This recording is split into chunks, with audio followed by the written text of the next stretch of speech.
It's 1999, and the last Charger was built some 12 years ago. No one had heard anything of a new Charger being developed, and then the 1999 Charger RT concept hit the show circuit. It was a sleek, sexy rear-wheel drive four-door that was an all-new, modern design, yet gave a nod back to the second-generation Charger. Powered by a supercharged 4.7-liter engine, it ran on compressed natural gas and produced 325 horsepower. It was an instant hit to enthusiasts, but the extra pair of doors was worrisome. But it didn't matter much. Chrysler and Daimler-Benz merged in 1998, forming Daimler Chrysler, and the new Charger wasn't on the exec's radar screen. The project was killed before it could gain any traction. The world wouldn't see a new Charger for another 7 years. 2004 and 2005 was full of teasers for the new Charger. Everyone speculated what it was going to look like. After all, the concept for 1999 was still fresh in everyone's minds, and Detroit had begun a retro vibe that had started a few years ago. Ford had the Thunderbird, Mustang, and the Ford GT that were definite throwbacks to the classic icons of years past. The Charger RT concept had the second generation Charger all over it. Surely Dodge wasn't going to disappoint, right? Well, you be the judge. It's true that the new Charger was nowhere near what the public expected to see, but could it recapture what had come before? Let's take a look. Based on the LX platform developed during the Daimler Chrysler days, this new four-door sedan,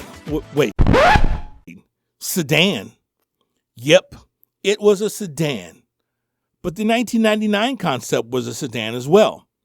The new LX platform featured the classic front-engine rear-wheel drive setup with four-wheel independent suspension that had an all-wheel drive configuration as an option. Exterior-wise, it had a good muscular look to it with aggressive styling. The interior was sporty with all of the right gauges, and the seats did a good job of holding you in place and in comfort.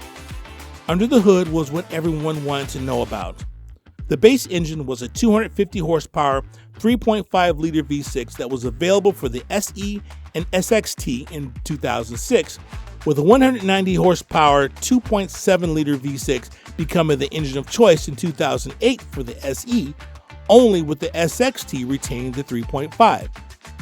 Next in line was the 5.7-liter Hemi V8 that was available for the RT and remained the entry-level V8 for the remainder of that generation.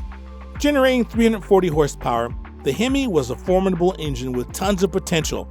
In 2009 and 2010, power was bumped up to 368 horsepower.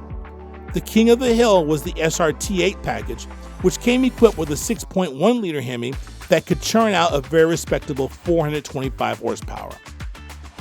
Other trim levels were the Daytona RT that also debuted in 2006.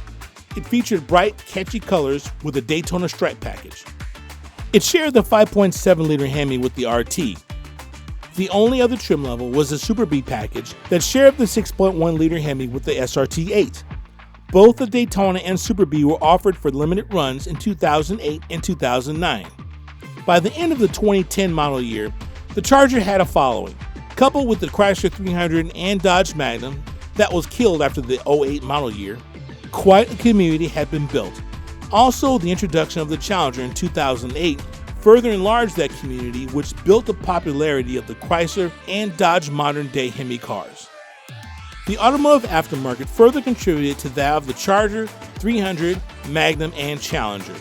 They were all basically the same platform, so a lot of performance upgrades were shared between the cars.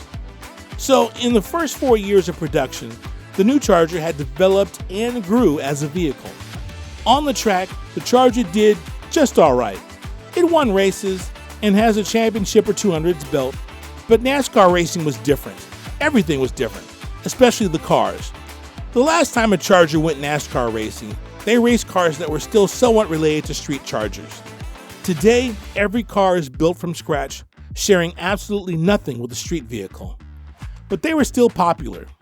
Brad Keselowski won the championship in 2012 for Penske Racing, driving a Charger, but Chevrolet won the manufacturer's championship.